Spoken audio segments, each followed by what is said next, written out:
జిల్లాలో ముఖ్యంగా సాగునీరు అందక డిబిఎం 38, 40, 48, 31 పార్ట్ ఆఫ్ 31 దీంతో పాటు మేడం ప్రత్యేక పాకాల రంగయ్య చెరువు ప్రాజెక్టు కింద వాటితో పాటు మానపేట కింద అదేవిధంగా గతంలో 272 చెరువులు నిండి ఉండేది.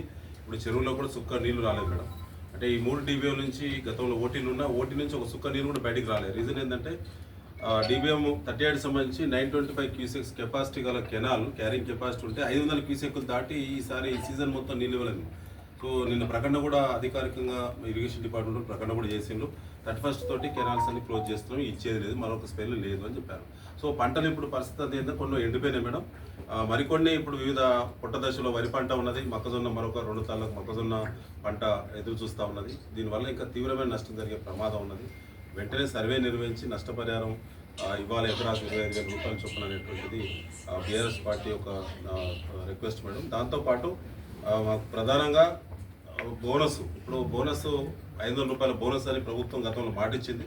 మాట ప్రకారంగా పీపీసీ సెంటర్లు ఆల్రెడీ పాత సెంటర్లే మీరు మంజూరు ఇచ్చినట్టు మేము చూస్తున్నాము.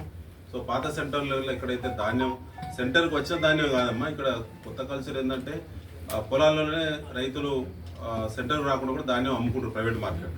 కాబట్టి మీకు అగ్రికల్చర్ సంబంధించిన ఇన్ఫర్మేషన్ మీ దగ్గర ఉంది.